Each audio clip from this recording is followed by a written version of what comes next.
Please say, I see you. It's like not even the seal. It's the. I need to run it under hot water. She might like this. She's gonna go put it under hot water for you. This is the communicator. She's gonna put it under hot water for you. Yeah, that's nice. Is that?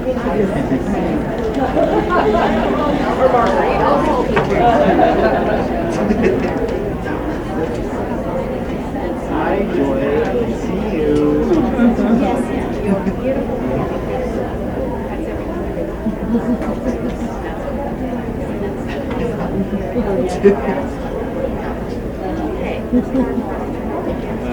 We had to come over and say hi.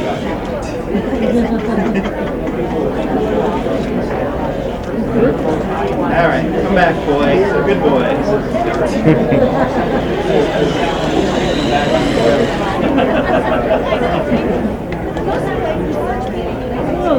Yeah, so we're out here at the Marion Psychic Expo 2015. So it's Mary and myself. Kelly, of course, co-hosts this. Say hello. So, having a good time so far. Jackie's going to come by tomorrow and hang out. So my presentation's coming up soon. So we're having a good time. All right. This thing is nice. Thanks. Yeah. So, hello everyone. Eric Klein and his team from Paranormal Endeavors take a broad approach to the paranormal investigation process that focuses on both the scientific as well as the spiritual side of investigations. Please help me welcome Paranormal Endeavors. All right, so I'm up here. You might know me. This is the first time that one of our case managers, Mary, has been able to join me on any of these things. She's going to talk a little bit as well. We're just going to kind of go over a little bit of our background as a team and some of the cases that we've encountered and focus a little bit on a lot of the positive energies that we've encountered as well, because there's been so much, most of you probably aware, a lot of negative, demon this, demon that, demon come out every hole. So we'll go ahead and introduce you, kind of talk a little bit how you joined us and found out about us. Well, how I found out about it, I was interested in the paranormal from, of course, the same way a lot of you are, is through watching taps. Before that, when I was a teenager, my friends would take me into a cemetery, I'd be scared to death and all that. Then finally, I don't know why I started watching the show, but I did. And it's like, wow, that's really cool. So I went to the Stanley Hotel to one of their events, met the ghost hunters, which is really cool. And I found out I had an experience they have a concert hall, and I just started crying. I didn't know why. I was just walking up the stairs, just crying. And I come up to Grant Wilson, who was sitting, just kind of inside the doorway at a table, and I said, I just, I'm happy to be here. I don't know why I'm crying so much. He goes, well, go sit down. I did. I went and sat down. I came back, and I was still crying. And he took me out on the porch there and told me, don't worry, you have an empath. You're an empath. You pick up feelings. And what I was picking up was the feelings of the woman that she didn't kill herself in the hotel or in the concert hall like they think. She actually died in the park out there, but she stayed she felt comfortable there, and so she stayed there. And so it's like, cool, great, and I wanted to find out more about it. I went to some events and everything, and then I heard about the School for Art. I went there, and I talked to Nancy, the one that owns it. She introduced me to the best lady ever. I know, but I can't get through this without crying. Her name was Jackie Carpenter. She was a psychic medium, and she kind of mentored me in the paranormal. And so, lo and behold, that led me to Eric's group, because I've been wanting to join a group, and you know, Jackie's not with us anymore, but like one of the last things she did for me was pretty much was, you know, lead me in that direction and told Eric, take care of her. And Now that's, you're here. yeah, now I'm here and went on, you know, investigations, and I've not yet ever experienced anything negative. I mean, I'm still working on my grounding. Sometimes I just go, you know, get too excited. Like I've had a few things happen, and but yeah, I've not run into anything, you know, demonic, bad, anything.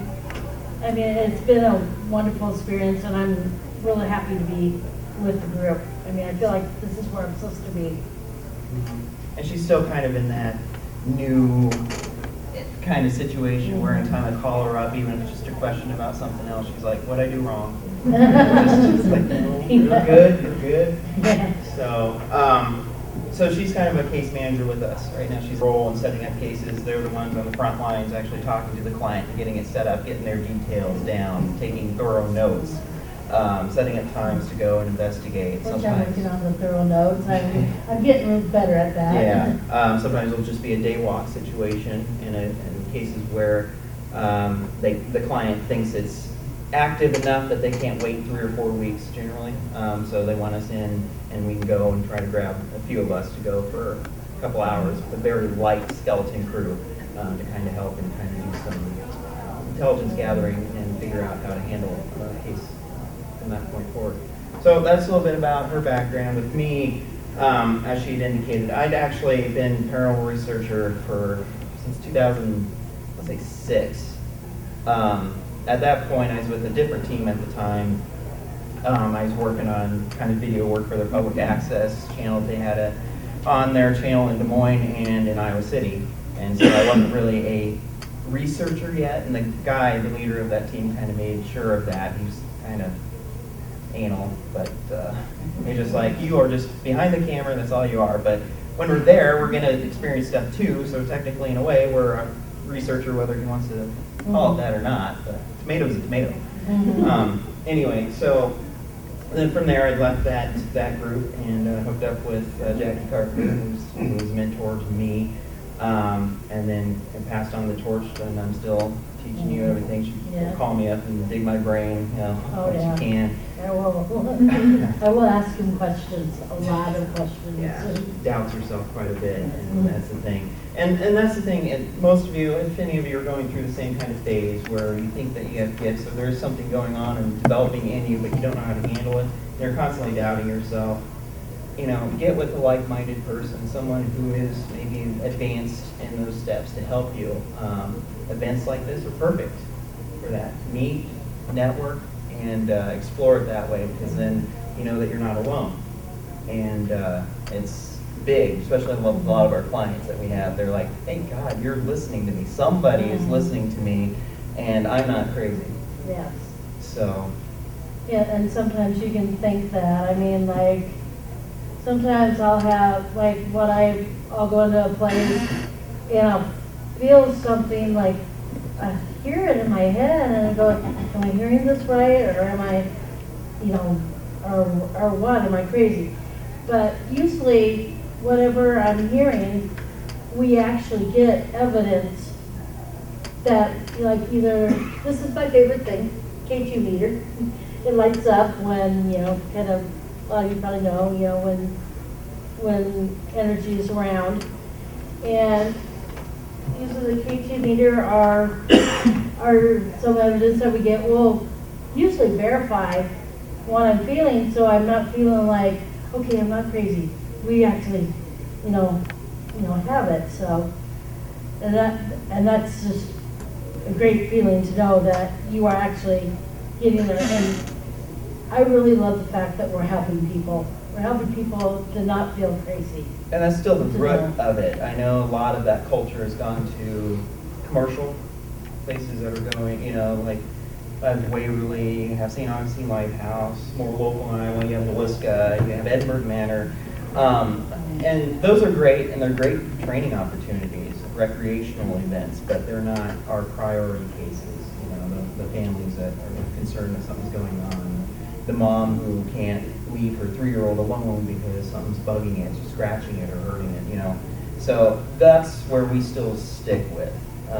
That, and we don't have the money to go around to, you know, all these fun places. But to us, it's more than that. It's rewarding, especially when you can help someone.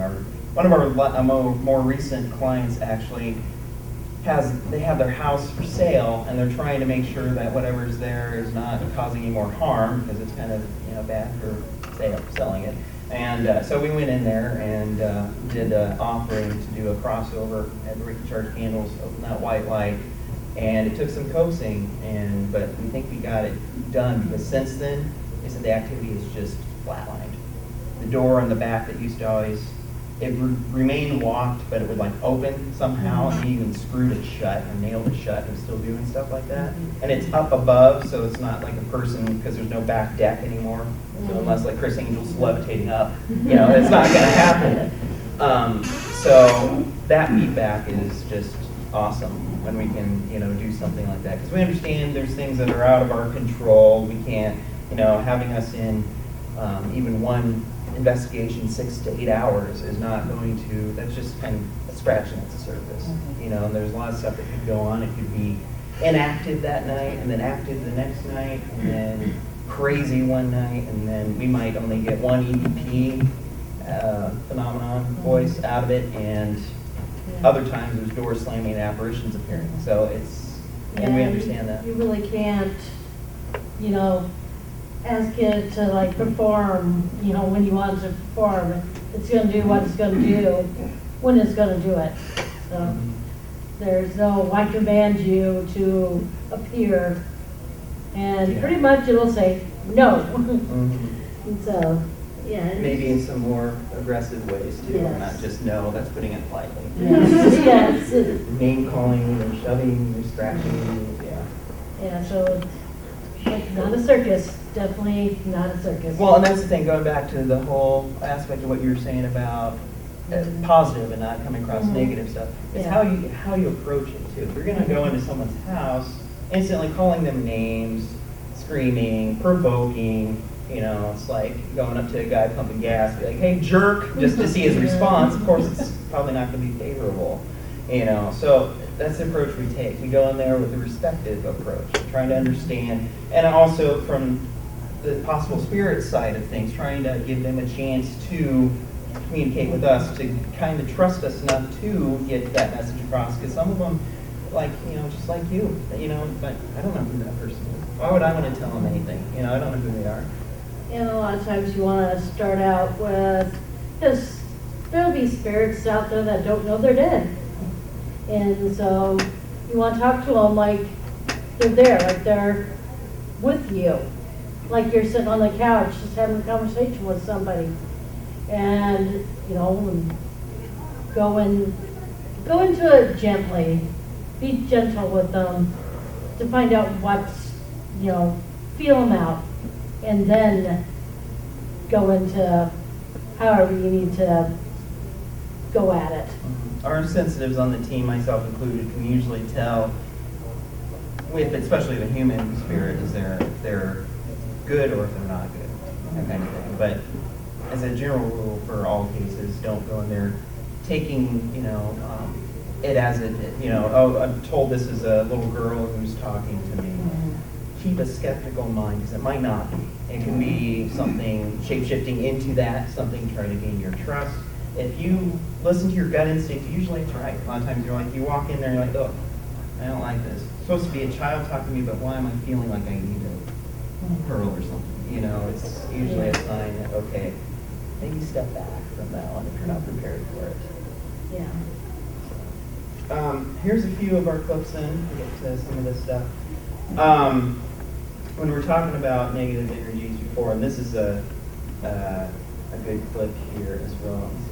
Let me go to this one, because this one's good, because there is such thing as when you're an empath, which you are and I am too, where you walk into a place and suddenly you feel like you have chest pains for some reason, you know, you don't have heart disease, it's not you know yourself, it's not. Or you just feel like you can't breathe. You feel that oppressive feeling. It's usually detecting something from a spirit energy a lot of times. You're picking that up from something foreign that's external to you.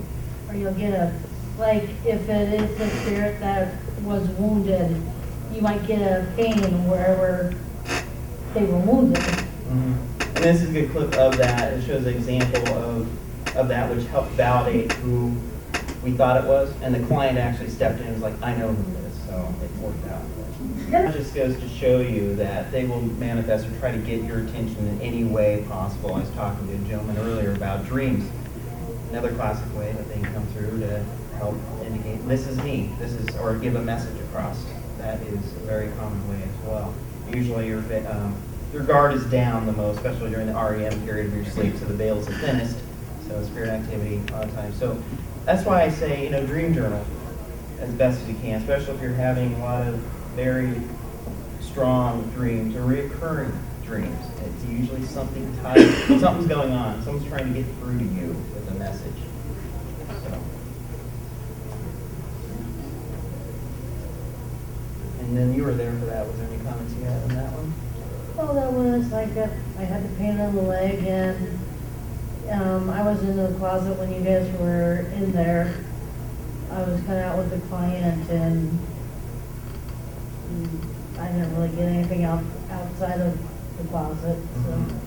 So it was just in that one bedroom where I was getting. That was the kind of hot spot early in the night. They moved to the closet later. Moved to the closet. Yeah. We also believe that we had there's some symptoms of possible elemental haunting that was going on there as well, the earth spirit as well. But there's several different things, and a lot of times it's not just one main energy or one cause of paranormal activity. Sometimes you will have the person might be susceptible or open to this stuff, so they're constantly attracting stuff to them. Like if you don't close your spirit eye, so to speak, a lot of times you'll just be opening experience to this stuff all the time. I know you can attest to that. Yeah, I'm still working on getting them closed off. Like I said, I have a ways to go, but like I said, I feel like I'm on the right track. And here's another clip then. It's a good example actually of that. We call it the spiritual overload, but this is when she was case manager at that time, Sarah, and we went to an old Masonic lodge, and she just got overwhelmed. And I'll just show you that here. That can happen, and then it can leave you drained and affected. And Sarah said that she was just not herself for a good week after that, just recovering from it. It's just a spiritual surge, basically.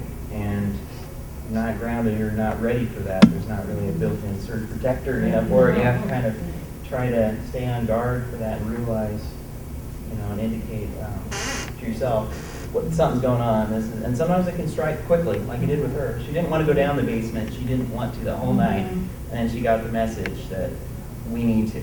It's just something. And it was amazing.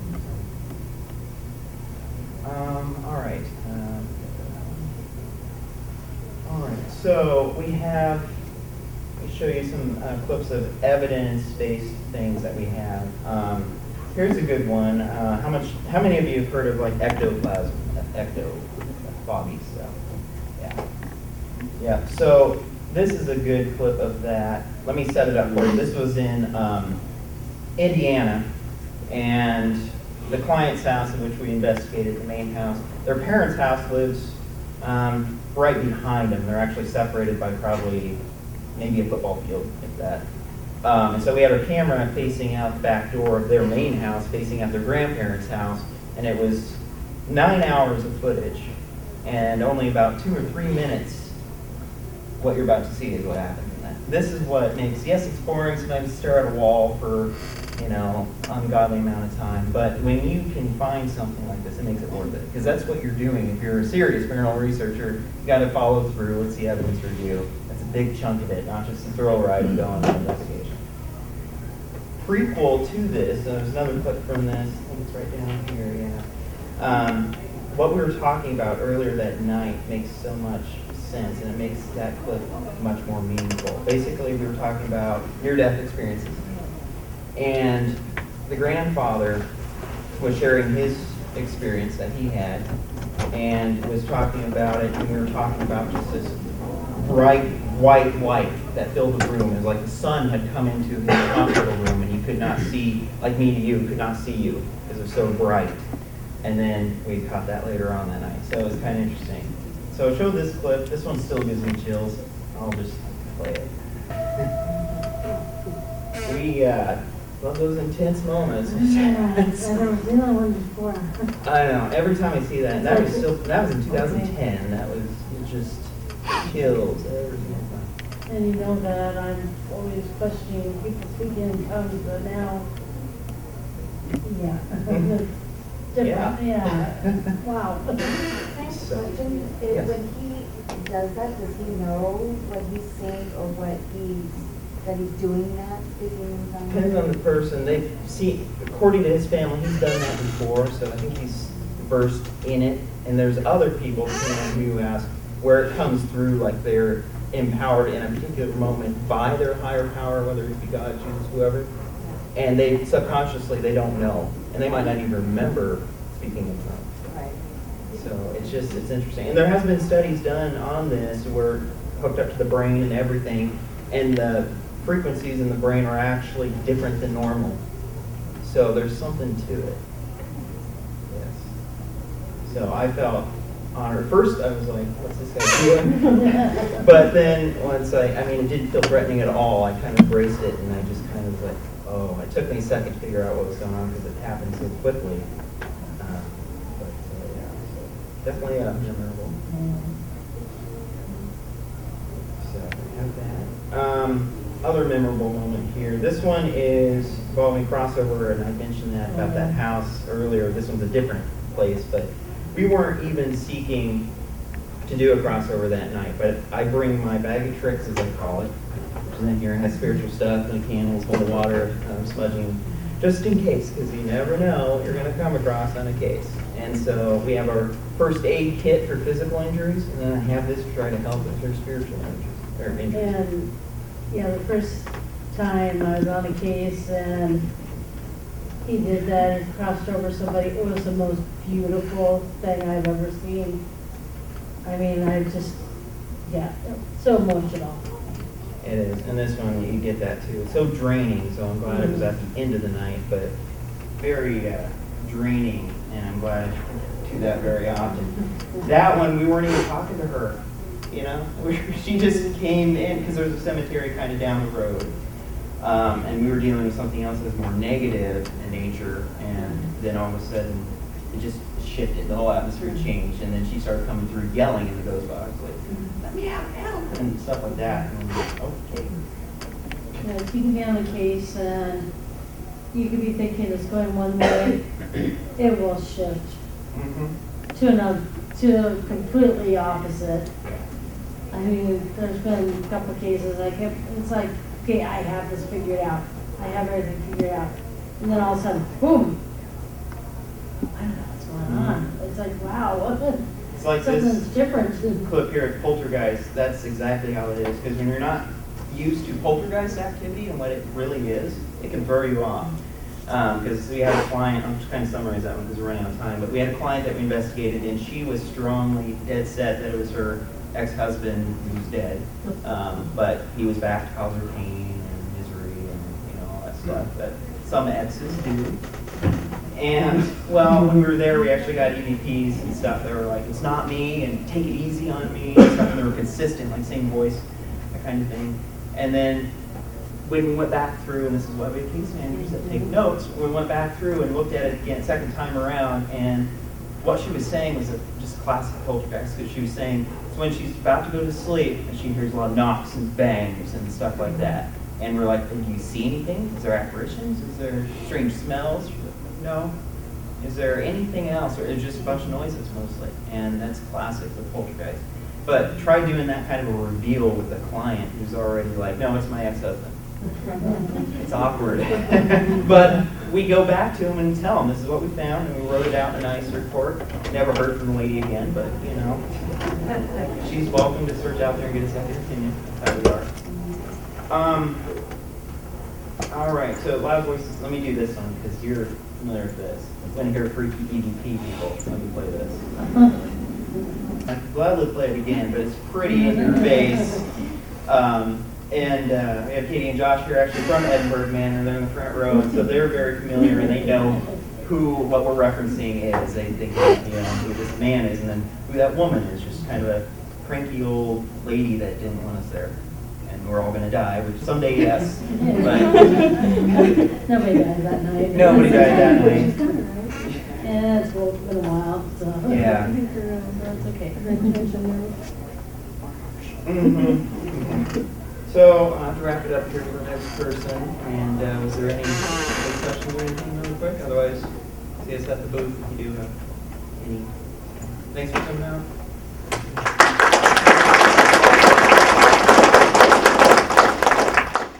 They're on camera. Hi. So this is Jackie and Mary, and we are on our way to the expo down in Marion right now. Flying down the road. Being responsible though. So I'm pretty excited about this one too, because it'll be my first expo in a while. So I'm excited to go see some old faces, say hi to some old friends and stuff, and then meet new people as well. I don't know, Mary, how are you feeling today? I'm pretty good. A little tired, but ready to go. Ready to see what today has. Hopefully not spend a lot of money again. Alright. Sorry not to spend a lot of money, especially with some of the things there, but I'm excited. Gonna go help out a fellow investigator with their expo, so Yeah. always love the family. And Kelly will be there. Yeah, excited to see Kelly. Love you, Kelly. But I'm going to just set it up. Yeah. Sit right there. Should be able to get both there, hopefully. Hopefully I get both of us here in this You can shot. flip that and then it'll, Oh, flip. yeah, This. like, it'll like flip the thing around. Oh, There you go. I have to turn it back on. there we go. I'll just scooch down. I'll be all small in this big car. We good?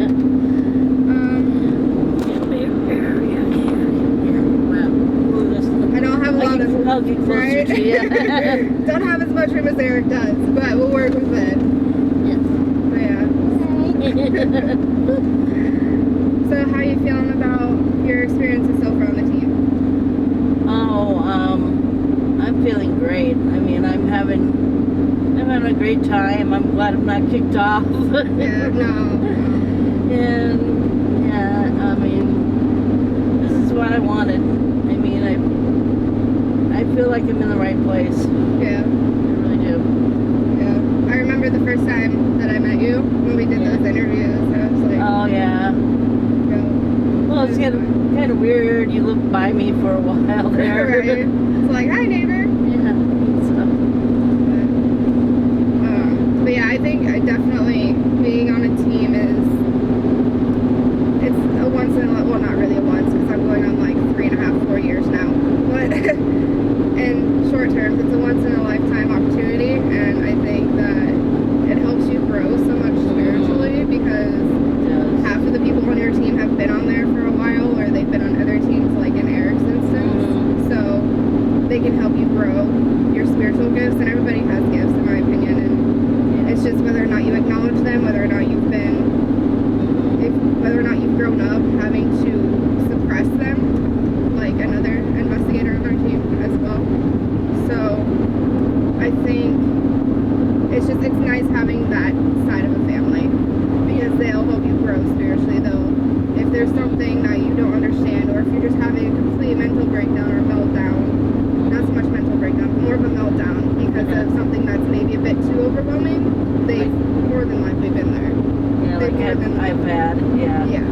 Like, yeah, we were talking yesterday, Eric and I were talking yesterday about, how far I've come on the team from, Yeah.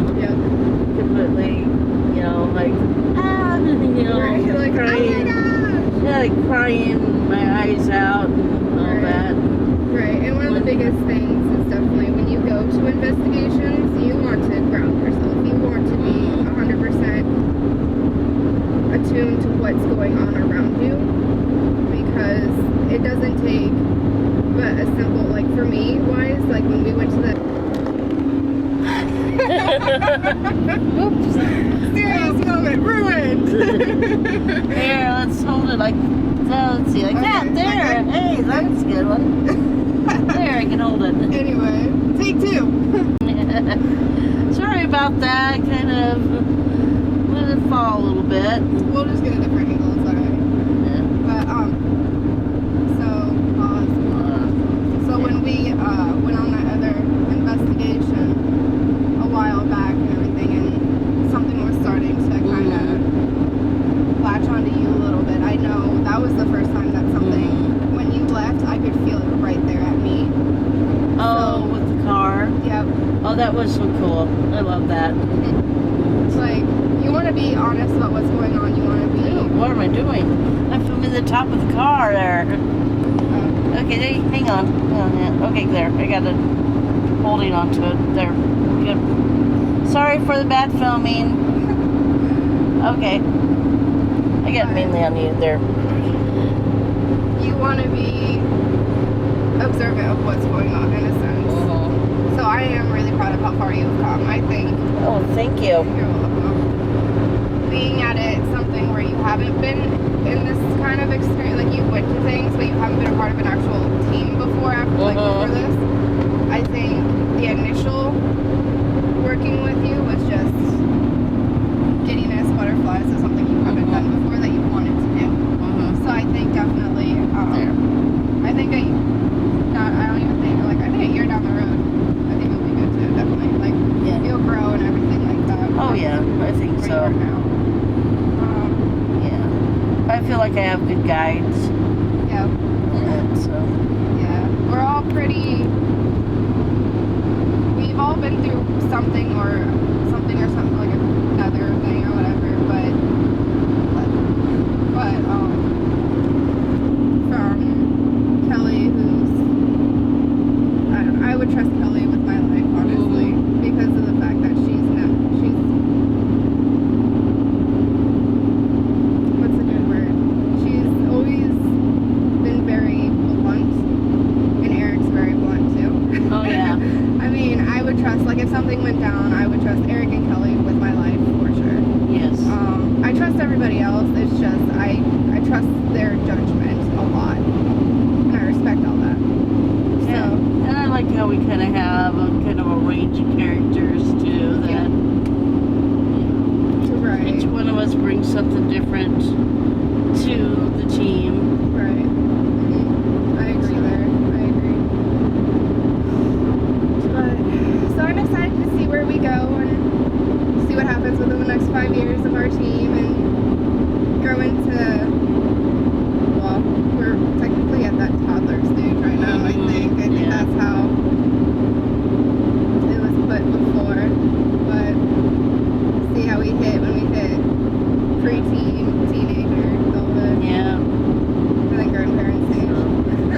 Yeah. Where we're teaching others, you know, Yeah. the next group. Yeah. And like one of my favorite experiences would probably have to be when we went in and we helped. I cannot remember the life of me, the actual name of the team. It's like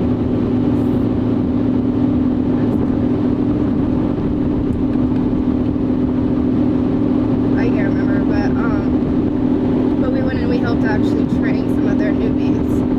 Oh, wow. Cool. So I think that was fun. I enjoyed doing that. But I don't know, like my biggest thing right now is definitely I'm doing this to help people who don't have a voice or who are too afraid to actually come out and say something is wrong or there's something here. It's not that I'm uncomfortable with it being here. I just want to know what it is because there's a lot of people out there like that. There's a lot of people who can't because of family being religious. There's a lot of people who've Yeah. been criticized or ridiculed because of what's going on. And I like to make people think that they're not crazy, Yeah. you know, like, because I know my family will say that sometimes, but it's like, okay, come on, examine the facts. Right, You know, like it's- not everything there. and like I was saying before that it comes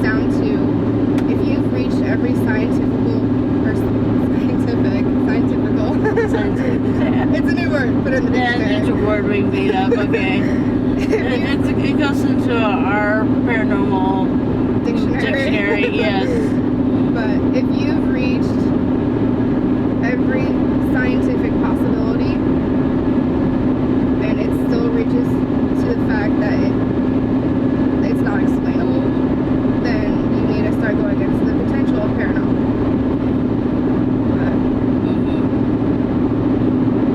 It's something we just need to help explain to people. Yep. Yeah. So, There are crazy people out there, don't get me wrong. There are people who are generally crazy. But, there's people that do this for the wrong reasons. yep. Like, and I don't know, in my opinion, I like the fact that we don't charge a whole lot.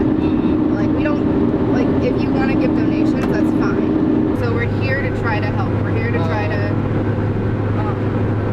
do what we can as a paranormal team with working with both the scientific and the paranormal aspects of it all. So that's one of my favorite things about this team is the fact that we don't charge. I mean, you shouldn't charge somebody to help. Yeah. Yeah, we should never take advantage of anybody. No. So I think it's good. I'm excited about the expo because then we can start getting our name out there more and start seeing if we can help other potential people. Yeah, it's nice to network with people. I mean, we had a few people come by and just, like, there was a little gentleman yesterday that just wanted to, you know, he'd been, you know, into this before and he just wanted to chat with us and it was nice, you know. You know, there's people who want to come up and talk with us. That's great. You know, we're here to listen. Right, right. I think it'll be a good day. Yeah. It's kind of Should be. gloomy right now. Yeah, it's gloomy. We're gonna be heading into rain pretty soon. Right. But So rain has its good aspects too, though. It's good energies. yeah, Eric, we don't think we're gonna run. We're not gonna go chase the tornadoes for you. Sorry. Not today. Yeah. We might do a little bit, but not really. Yeah. We'll stay like at the speed limit. Yeah. Yeah. We leave that up to you. We'll videotape the tornado from afar. Yes, Will you? we will. We'll videotape it for you. So, but we're very anxious to get there and get set up and see the people. Right. And hopefully I don't spend a lot of money. Right. Alrighty.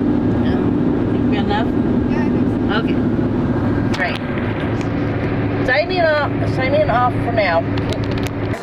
A little bit. Hi Eric, So- we're here. Yeah, made it here good.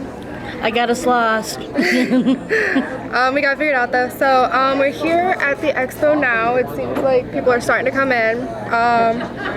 Yep. A lot of really good booths up right now. Got our booth all set up. So look forward to see what happens today. See ya.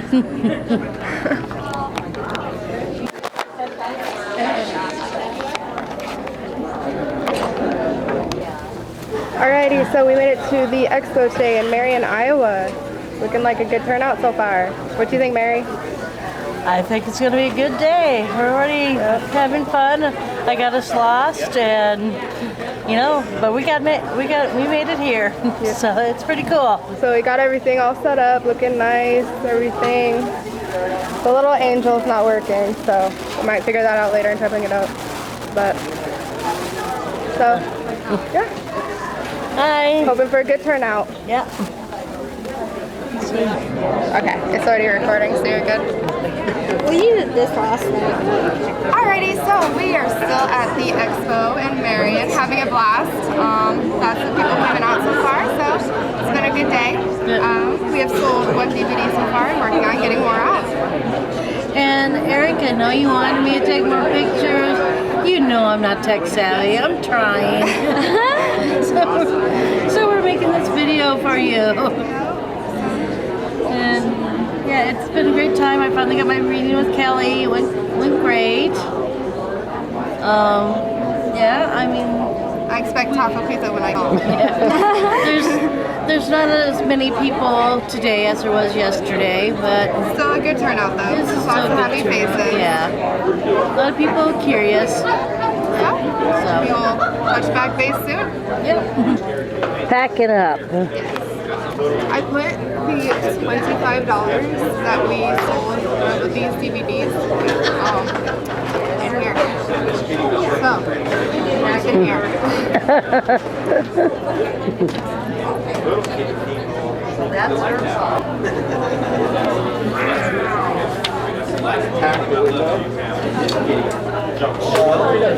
I'm not helping, I'm just taping. He wanted to tape me.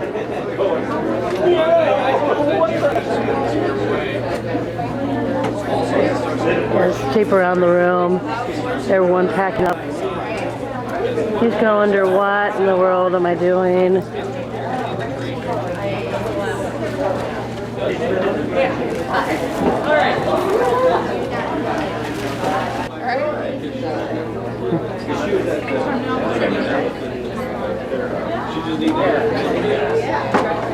He's probably going, you wait till the end to film? He's,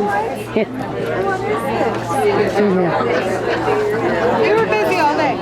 yeah. We had a lot of people we're talking to. Everybody wants to join. Everybody wants to be a paranormal. Yeah. Nice. Yeah. Yes, we had a religious freak come over and try to talk us into giving ourselves to Christ.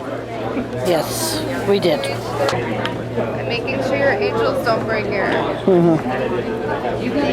Trying it. Do you have any more cards? I lost mine. Oh, sure. Is that my thank you? How was your reading? I got another reading that was outside, and she was spot on. The other one I got before her didn't even hit nothing. Guess. She must be talking about Kelly. Okay, can't forget the car. Yeah. We ain't going that way. In 1,000 feet, make a U-turn. No. Whoa. There was a pothole that also got my tire right there. That was scary. Just tell Eric how you're feeling right now. I'm tired and I'm hungry and I'm really hungry and my eye burns because I have makeup in it. Ditto for me. Like, Yes. Our day went really well. Here. Our day went really well. Here, turn it this way. That's all for us. So hopefully that's good enough. Okay. Thanks. stop it. Red light. Bye. Say bye. Bye. Bye.